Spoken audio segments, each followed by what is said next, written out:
Di poin 2 garis bawahi Menpan, pendataan sebagaimana angka 1 dilaksanakan bukan untuk mengangkat tenaga non-ASN menjadi ASN. Di garis bawahi Menpan besok. Namun bertujuan untuk memetakan dan mengetahui jumlah tenaga non-ASN di lingkungan instansi pemerintah, baik instansi pemerintah pusat maupun pemerintah daerah sebagai data dasar tenaga non-ASN.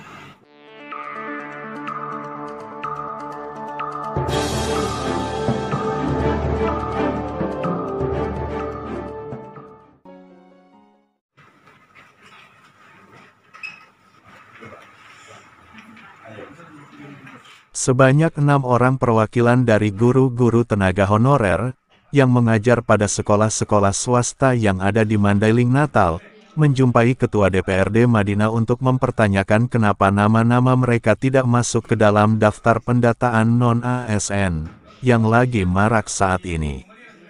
Ini turunan dari Menpan, lalu ditafsirkan oleh provinsi, diturunkan ke daerah. Menurut sama-sama tadi menurut Manggirin, baik oleh Pak Kadis Pendidikan atau Pak BKD, bahwa ada kejanggalan apabila memang gajimu di cover di pemerintah daerah, kenapa ada pembedaan? Nah, untuk kan ini gaji di sekolah, mau gaji di pemerintah, Mengetahui hal ini, Erwin Effendi Lubis selaku Ketua DPRD Madinah, mempertemukan guru-guru honorer tersebut dengan Kepala Dinas Pendidikan, beserta Kepala Bidang dari Badan Kepegawaian Daerah Mandailing Natal, untuk bertatap muka dan menjelaskan seputar pendataan tersebut. Karena kan kita sekitar 270 lebih dan termasuk pendaftaran yang tertinggal. Jadi masuk ke mana? Bisa. Swasta dong. Mana dong? Berarti kan pendataan loh kan? Pendataan. Pendataan. Bukan untuk pengangkatan. Iya, bukan untuk pengangkatan saja. Untuk P3 kan sesuai dengan kontrak, kontrak tempat yang ditentukan.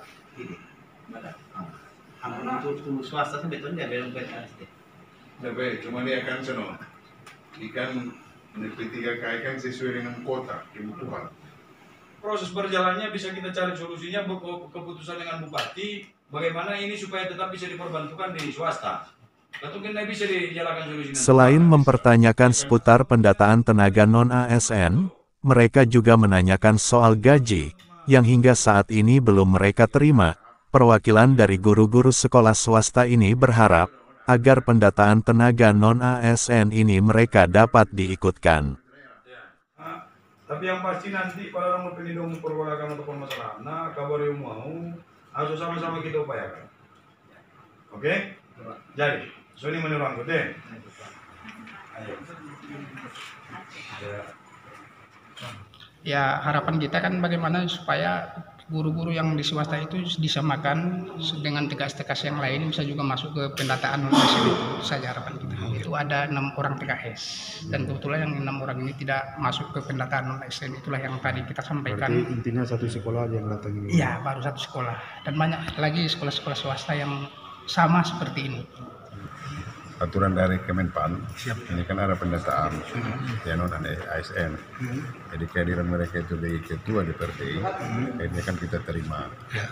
Di sana itu kan dijelaskan bahwa itu kan tidak terdata di lingkup oleh swasta. Nah tentunya ini kan harus kita pertajam. Kenapa dia harus kita pertajam? Mereka itu adalah TKS yang diperbantukan di swasta. Jadi penggajiannya itu adalah dari pemerintah daerah. Nah tentunya itu kan kita pertanyakan bagaimana istilahnya supaya ikut mereka pendataan. Oh terkait gaji itu kan setelah ini kan sudah kita sahkan PAPBD. Nah tentunya barangkali kan setelah dieksaminasi di provinsi kita akan bayarkan. Harapan kita juga supaya ikut mereka terdata. Jadi upaya yang maksimal itu harus kita laksanakan gitu Pak ya? Ya kita laksanakan dengan pihak BKD. Perwakilan dari beberapa perguruan yang mengajar di sekolah swasta, yang dimana sama-sama kita ketahui pendataan yang dilakukan oleh pemerintah daerah itu kan turunan perintah dari pemerintah pusat.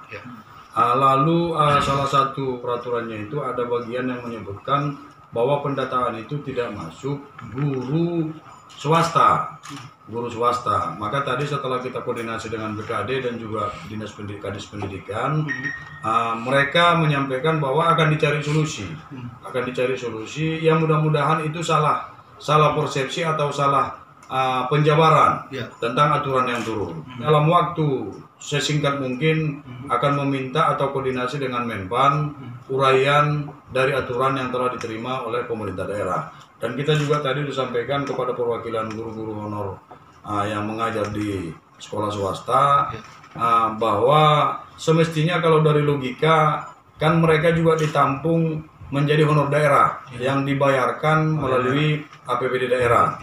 Nah, jadi kan semestinya tidak boleh ada perbedaan ini. Mereka di swasta itu kan hanya diperbantukan oleh pemerintah daerah mengajar di sekolah-sekolah swasta. Yang harus sama-sama kita akui bahwa tidak bisa kita tampik dan tidak bisa kita tolak. Yang dari perguruan swasta ini banyak yang menyumbang anak-anak yang berprestasi.